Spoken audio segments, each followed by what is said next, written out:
followers, for all EB2 NIW do-it-yourself. I want to say a very big happy new year to you all. I know it's been a while since I made a video, right, on EB2. So I decided to use this moment to at least engage with you guys and probably ask how your petitions are going. I must say that 2023 was very spectacular for us, especially for EB2 NIW do-it-yourself page, because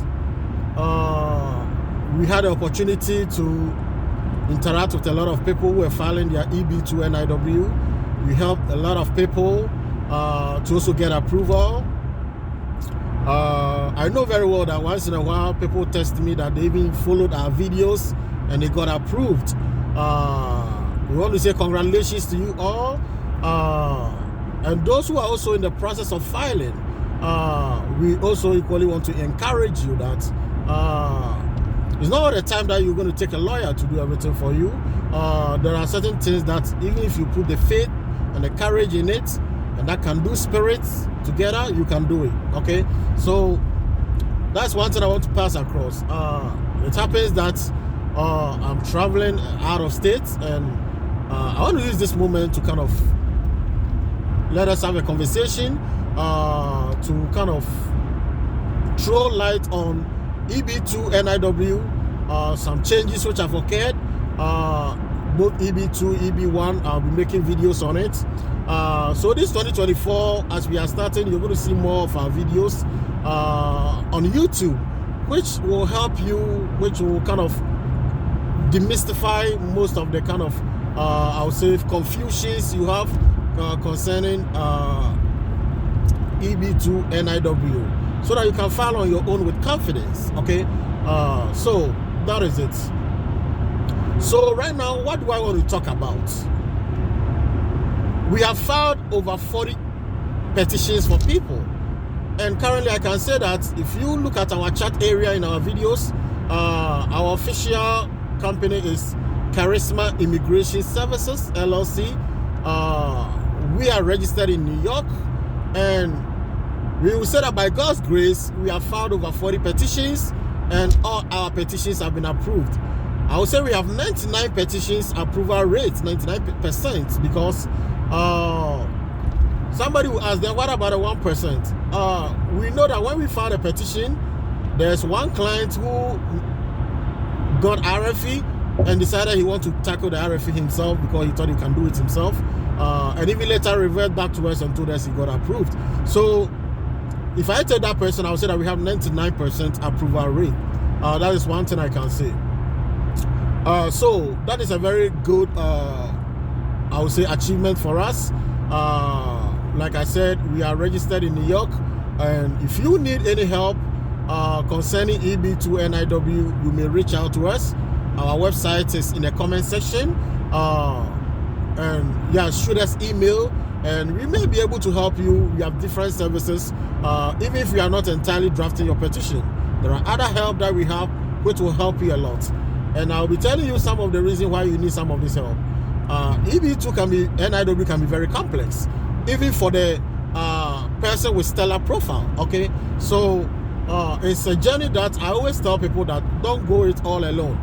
If you have filed it, it's better giving it to an expert to have that third look at it and fill that potholes that you have, because that one can reduce the risk of RFE by, I would say, almost like 70% reduction, and you will be in a very good driving seat to know that yes, somebody got your back and you are going to get that approval notice. Okay, so that is something I want to kind of bring across to your attention. So today I want to talk about endeavor. All right, yeah. So one thing that people have to understand is that setting an endeavor is the very fundamental, or I would say the fulcrum or the pivot of the entire petition. If you don't set your endeavor well, that is the mother of all RFEs. I would say 90% of RFEs begin from the endeavor. From our experience of filing over 40 petitions for people, with about, let me say, 4 or 5 RFEs we received, there's something we observed, that USCIS officers are very kind of, I don't know how to put it, but they are more likely to issue RFE when they don't understand your endeavor. So it's very much important that you get that endeavor right. It's just some kind of 3 or 4 line statement which you have to declare. But if you don't do it very well, that is where it lands most petitions into RFE. I would say 90%, 90%. I'm very confident in this. Why? Because they just don't want you to be so much generalist in your petition. Like, imagine filing a petition, say that, okay, you are filing a petition to become an environmental scientist. Man, oh man, do you know the number of environmental scientists in the United States? What makes you so unique? Okay, so I'm going to give you some tricks and strategies to setting an endeavor in this video, which will help you a lot. So before you begin setting your endeavor, there are 3 things you should know. And these are the 3 things that are likely to cause an RFE. 1, when an endeavor is very, very general, okay?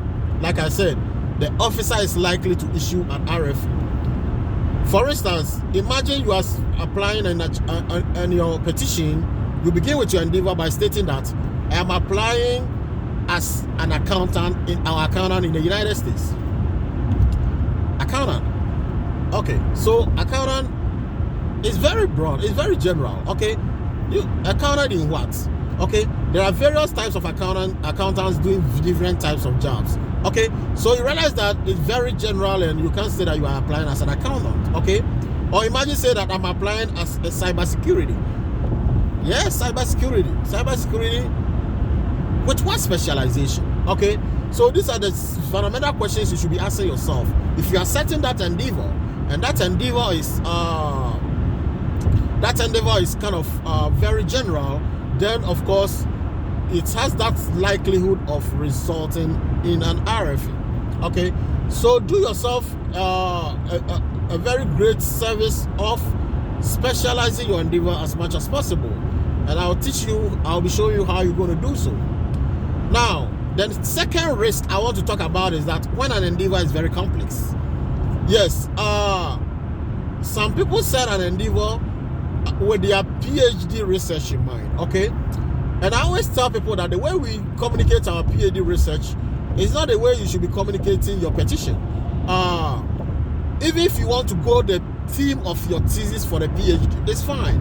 But still communicate it in a layman's language that they can understand, okay? The moment you start using those scientific jargons, okay? I'm using cellulose, carbohydrates, amylase, cellulose to decompose, to do that. Man, you are setting yourself for danger, okay? So if I were you, I will kind of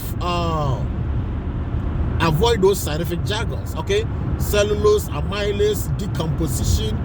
These officers are not your everyday professors in the lab. So try that even if you are using your PhD thesis, break it down in a simple way that the officer will understand. Okay? So that is also something I want to bring across to you. So avoid overly technical, complex endeavor. Like I said, the endeavor should not be more than 5 lines. Okay? Because the moment you are mentioning a lot of things, you're also setting yourself up for ambiguity, okay? Or let's say vague statements. So be brief. I'll say concise. Excuse me. All right, brief to the point. Now, the third risk I want to talk about is that trying to set an endeavor, trying to be jack of all trades. All right. And I've seen a lot of people who come to me with RFE with this issue a lot. Let's say you are an accountant and you're also a cybersecurity specialist, and you can do both jobs. So you try to combine the two. Okay, I'm applying to be an accountant and also a cybersecurity specialist. Beloved, please, you are setting yourself up for danger, because even though you may have expertise in these 2 areas, it is not wise to state or to take all the two into your endeavor, okay? Because these are very separate fields, okay, that require specialized. You see, the USCIS officers want to be specialized as possible. Yes, you are an accountant, you have some, I know they do that because they have some experience on their CV, okay? They have experience from both jobs or from both kind of professions. But one thing I'll tell you is that there's a way of even talking about transferable skills from the other profession, but still stick to one, okay? Stick to one, and your discussion of your skills or exceptional abilities, then you can bring transferable skills from the other professions, okay? So please, this is very much important. Don't combine two endeavor, okay? Don't try to combine two endeavor for yourself. Or somebody say, I'm applying to become as a mechanical engineer and also as a cybersecurity specialist, okay? Two different fields. Why do you combine two things like that? So please abstain from that. Now, I don't mean that you can't propose to do two things or two tasks in the same specialized fields. You can do that. For instance, let's say you are a bioenergy expert, so you are applying as a bioenergy scientist, and you can say, okay, under this endeavor, I am specializing in two tasks. First, maybe to genetically modify bioenergy crops to increase their energy content, okay? And two, converting bioenergy or biomass into biofuel, okay? You realize that these are two things in the same specialized fields, all right? It's totally fine to do that, but don't combine two kind of general areas, trying to be jack of all, being a medical doctor and a mechanical engineer, being education specialist, and also being an industrial scientist. They are two different things, okay? If you are doing education, find a specialized area in education and focus. If you are doing medicine, find a specialized area in medical research and focus, okay? Yeah, so that is one thing I want to talk about so far as endeavor is concerned. Don't combine all these two. And when you do that, you realize that you set yourself up for success. Because, yeah, like I said, endeavor is the mother of all RFEs. When you get that statement right, most of the time, I would say all other parts of your petition will follow, and you have avoided that RFE which lies ahead of you. So that is what I wanted to bring to your attention in this video on how to set your endeavor. Very important, very, very important. Please, I can't stress enough, don't combine fields, don't be overly technical, and also don't try to be too generalist, okay? The broad field will not help. Now, somebody say, if I don't have to be generalist, how can I set my endeavor to be very specialized? It's a very good question. Now, so imagine, let's say I want to be a cybersecurity expert, as a cybersecurity expert as an endeavor, okay? Yeah. So endeavor, I always say that endeavor has two parts, okay? The first part is to first of all talk the general industry. Talk about the general industry. For instance, I'm applying as a cybersecurity specialist. In this endeavor, I am seeking to focus in maybe incident response and mitigation, or incident response as it relates to maybe US small business industries, okay? You see that I am in this area seeking to do this.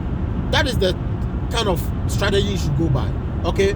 Or I am applying as a bioenergy scientist, and at this endeavor, I am seeking to utilize various energy crops in conversion to biodiesel for renewable energy in the United States, okay? Or I am applying as a pharmaceutical scientist, and at this endeavor, I am seeking to, that I'm seeking is very important. I am seeking to, let's say, utilize maybe natural products, or let's say manufacture of, focus on research in manufacturing natural drugs from natural products, okay, which are devoid of chemicals, okay, because like people are now become very interested in maybe nature-based pharmaceuticals, okay. So all these things are very much good examples you can set for yourself. I am applying as a public health specialist, and at this endeavor, I am seeking to work in promoting various community health programs to reduce maybe diabetes or tuberculosis. Yeah, so find a specialized field for yourself. Even if you can do everything, focus on one, okay, so that when you set that endeavor very, very kind of narrow, you in a narrow format, in a very narrowly way, you are kind of setting yourself up for success because you are finding a specialized field for yourself. All right, I'm applying as a financial accountant, okay, and at this endeavor, I am seeking to use my finance skills to work with US businesses to secure their financial systems, okay. US small business. Some people go to the stand of, okay, working with US small businesses. In that case, small businesses are also the engine of growth of the United States economy, okay. Or maybe it's still very fine to say you want to work with corporate or US corporate, bigger corporations to set up their robust accounting systems, okay. It's totally fine. Or I'm applying as a financial accountant or cost accountant, and at this endeavor, I'm seeking to work with US manufacturing plants to build robust accounting systems which will enhance profitability, okay. Some of these things, because you see that as an accountant, you have found a specialization, all right. If you have any kind of confusion in setting your endeavor, I would say that feel free. I would say that yes, feel free to contact us or come for consultation, and we will be able to look at your CV and help you to strategize, okay. We have helped a lot of people set very good endeavor for themselves, which have ended in their success.